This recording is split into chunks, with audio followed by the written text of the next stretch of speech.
네, 교회 여러분, 28일 화요일 새벽 예배 시작하도록 하겠습니다. 오늘 나눌 말씀은 마태복음 24장 3절에서 14절, 어제 다 하지 못한 부분들 조금 나가보도록 하겠습니다. 다시 한번 3절부터 제가 봉독해 드리겠습니다. 예수님께서 감람산 위에 앉으셨을 때 제자들이 조용히 와서 이르되 우리에게 이르소서 어느 때에 이런 일이 있겠사오며 또 주의 임하심과 세상 끝에는 무슨 징조가 있사오리이까.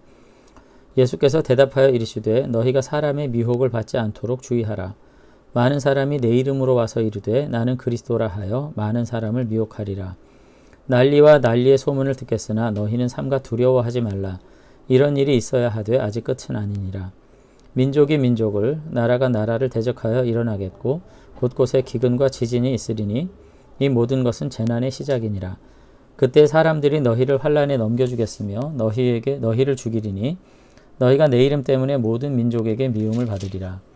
그때 많은 사람이 실족하게 되어 서로 잡아주고 서로 미워하겠으며 거짓 선지자가 많이 일어나 많은 사람을 미혹하겠으며 불법이 성행함으로 많은 사람의 사랑이 식어지리라.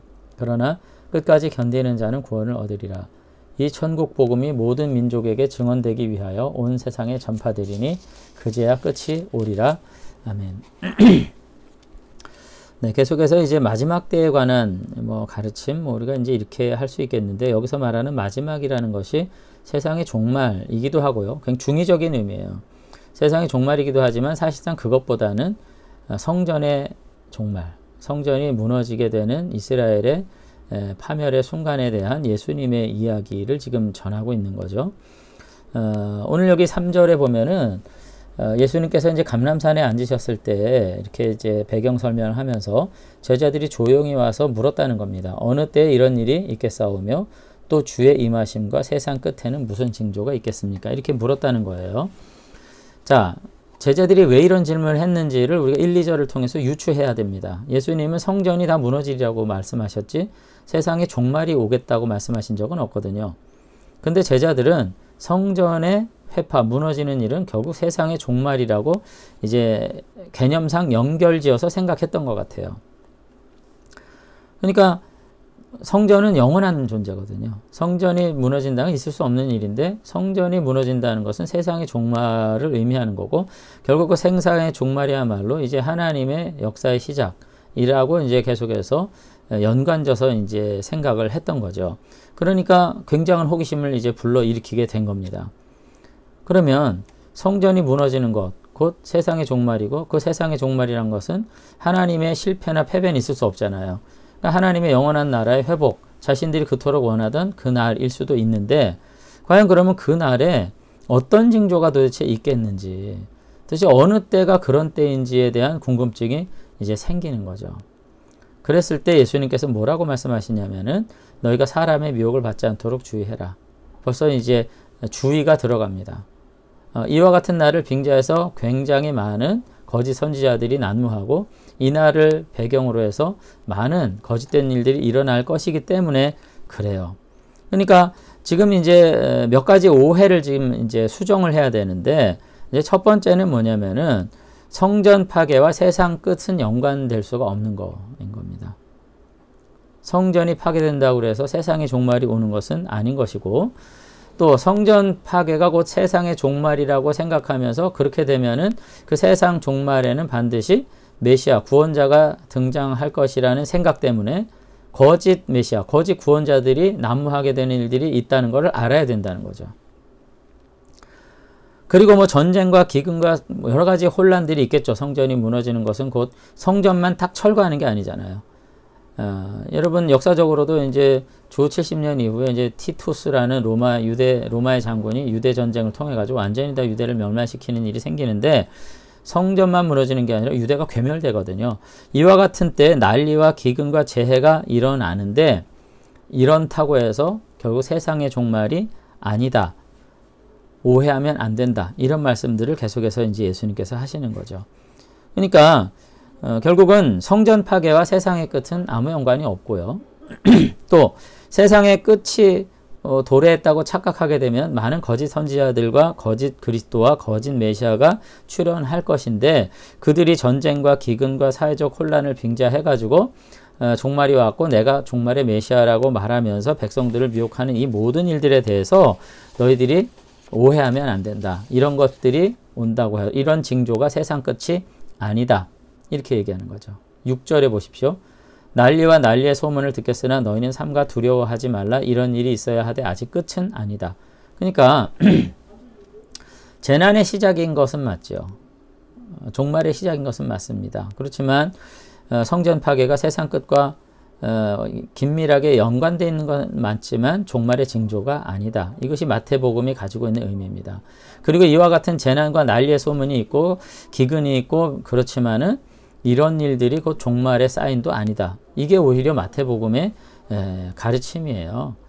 그래서 많은 최근에 뭐 시한부 종말론이나 어떤 이단적인 가르침을 하시는 분들이 뭐 지진이 난다, 뭐 화산이 터진다, 무슨 재해가 난다, 뭐 기근이 왔다 이러면 꼭 마지막 때가 됐고 종말의 때가 왔다 이렇게 가르치는데 성경 보세요.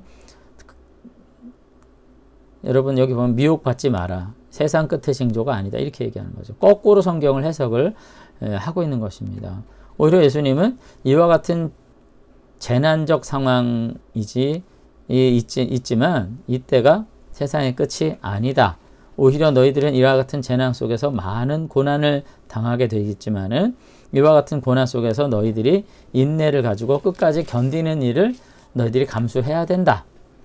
이렇게 이야기를 하시는 겁니다. 그러면서 이제 9절 이하에서 보면은 이와 같은 현실적 재난과 더불어서 종말의 때에도 역시 연관돼서 너희들이 이와 같은 고난 앞에서 믿음을 지키고 인내하고 사랑이 식어져서는 안 되겠다라고 하는 매우 의미 있는 교훈들을 이제 계속해서 하고 계신 거죠. 9절 이하에서 보면은 많은 재난이 이제 앞으로 살아가면서 있을 텐데 그것이 곧 종말의 때도 아닌데 이와 같은 고난을 겪게 되고 또 믿음 때문에 실족하게 되고 핍박받게 되는 일이 이렇게 일어나게 되는데 이런 때에 너희들이 끝까지 견뎌라. 믿음을 지켜라. 인내해라. 식어진 사랑 속에 방황하지 마라. 오늘 그렇게 말씀을 하시는 것입니다. 그래서 생활이 어렵고 재난이 오고 어려움이 온다 할지라도 믿음 잃어버리지 않고 인내로 승리하게 되면 너희들이 진정한 구원의 날을 맞이할 것이다.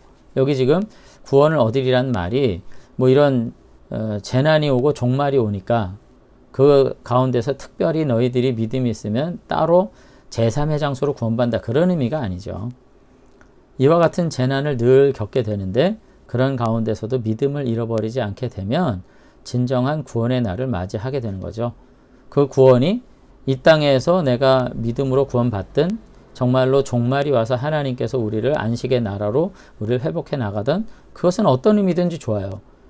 그 모든 것들 견뎌내는 것에 의미가 있는 것이지 그것을 피해서 어디로 달아난다고 해서 구원이 일어나는 것이 아니라고 하는 것을 예수님께서는 말씀 이제 하고 있습니다. 그러면서 결국은 제자의 삶에 있어서 가장 중요한 것은 뭐냐? 여러 가지 재난과 어려움을 맞이하겠지만 인내라고 하는 믿음의 덕목이 필요하다. 지금 그렇게 말씀을 이제 하시는 거죠.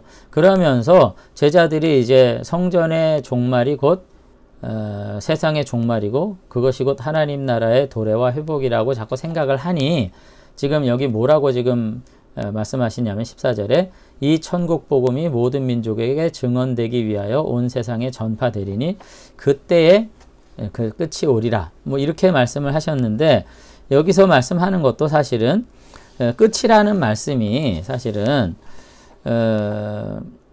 우리는 자꾸 이제 어떻게 이해를 하냐면은 복음 선포가 온 세상에 다 이루어졌을 때, 저 아프리카, 뭐 저 북극, 뭐 온 세상에 이루어졌을 때 결국은 종말의 때가 도래할 것이라고 예수님이 말씀하셨다. 이렇게 이해하는데 사실 그런 어떤 종말의 때를 가늠할 수 있는 기준으로서 복음 전파를 제시한 게 아니고요.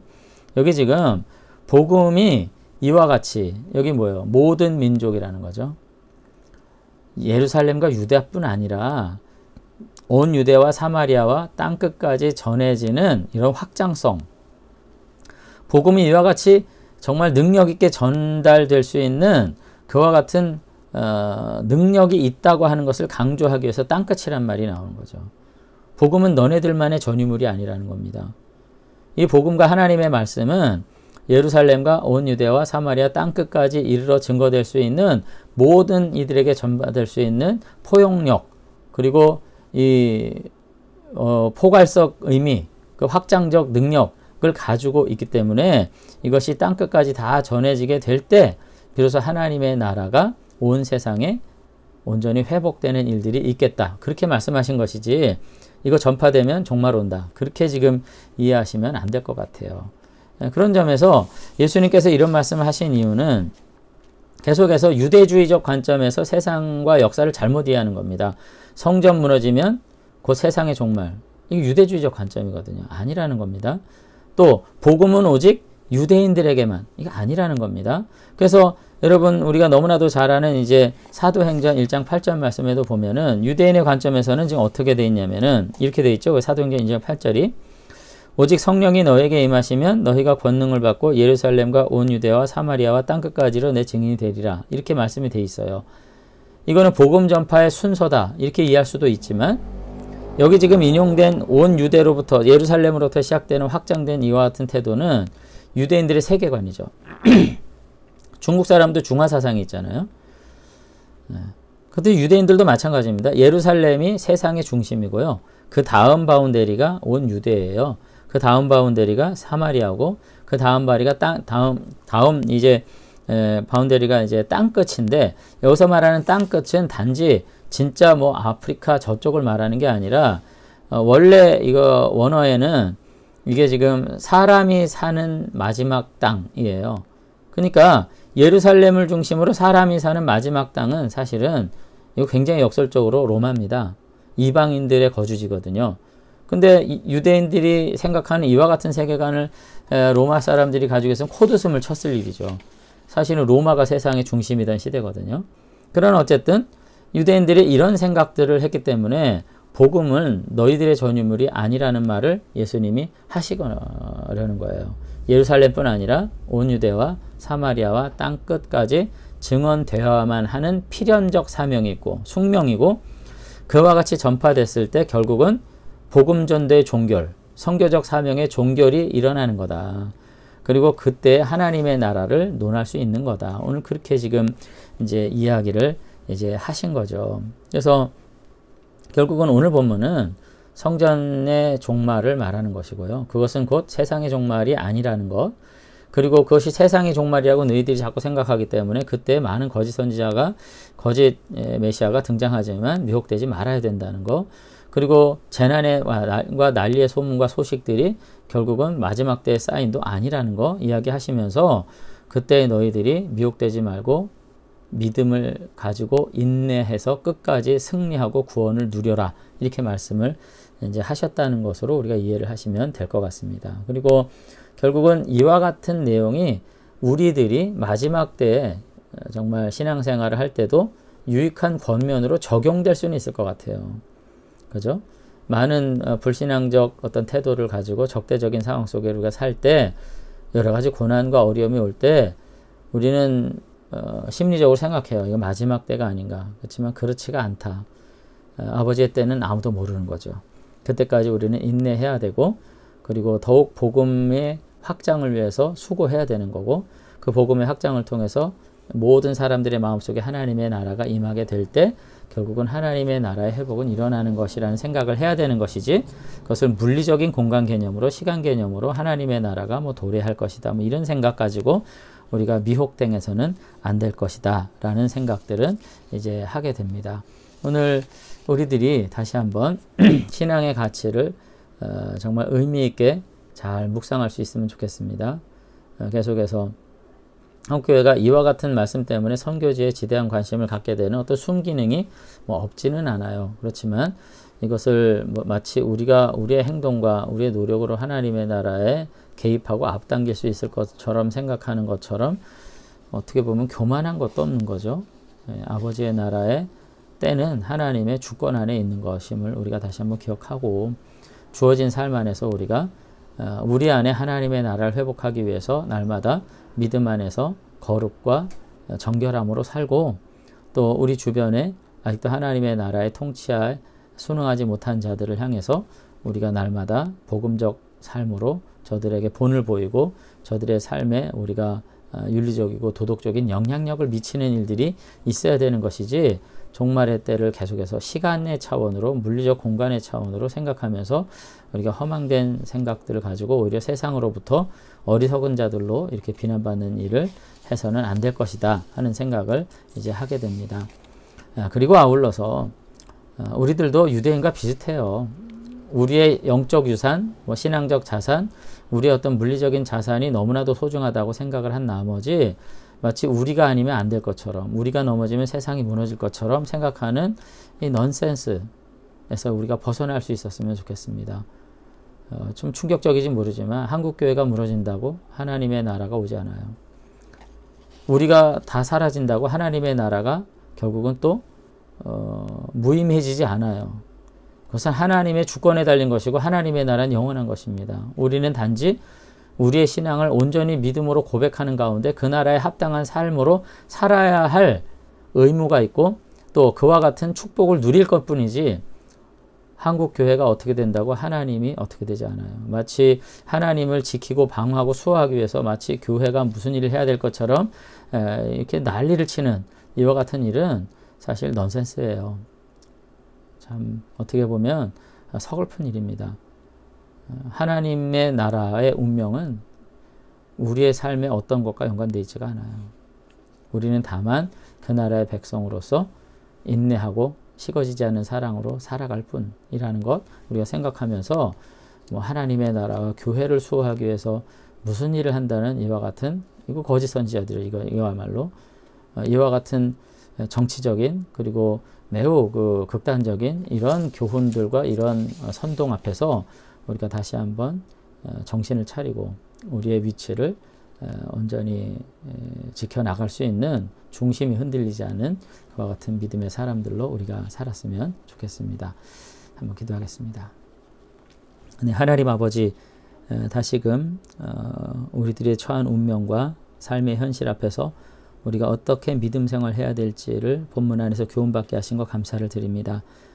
때로는 유대인들이 성전의 무너짐이고 세상의 종말이라는 이와 같은 인식을 가지고 자신들이 무엇이나 된 것처럼 생각하고, 또 마지막 때가 오면 정말로 자신들의 모든 억울함이 풀어질 것처럼 생각하면서 그때와 그 시가, 그 징조가 무엇이냐 이제 물었던 것을 보면서 여전히 이 안에 우리의 모습이 그대로 담겨 있는 것을 보게 됩니다. 하나님 나라 회복하고 하나님의 나라를 수호한다는 그 어떤 명목으로 교회가 스스로 잘못과 비리와 부정을 온전히 개혁하지 못한 채 이것을 덮어가고 이것으로 정치적인 선동을 일삼는 이와 같은 현실 앞에 우리가 있음을 주님 앞에 고백합니다. 하나님의 나라는 우리의 힘으로 이루는 것도 아니고 우리의 기여로 이루어지는 것도 아님을 다시 한번 기억하면서 그래서 우리에게 주어진 그 나라의 축복들을 우리가 다시 한번 누리면서 오히려 그 나라에 합당한 삶으로, 참 사랑으로, 윤리로, 믿음으로 우리가 다시 한번 주님과 동행하는 거룩을 누리는 믿음의 사람 되도록 하나님께서 우리를 붙잡아 주시옵소서. 아버지 하나님, 한국교회를 주님께서 긍휼히 여기셔서 우리 모두가 다시 한번 온전한 믿음으로서 본을 보이는 가운데 빛된 자녀로서 세상 앞에 다시 한번 드러나는 은혜 우리가 회복할 수 있도록 주님 축복해 주시기를 원합니다. 오늘 하루 주의 성도들을 향한 하나님의 놀라운 사랑으로 동행해 주실 줄로 믿사옵고 예수님 이름으로 기도드리옵나이다. 아멘. 감사합니다. 다시 한번 우리의 삶을 보존하시는 하나님의 은혜 앞에 감사하면서 한순간 한순간을 기쁨으로 누리시고 감사함으로 영광 돌리시는 저와 여러분들이 되시면 좋겠습니다.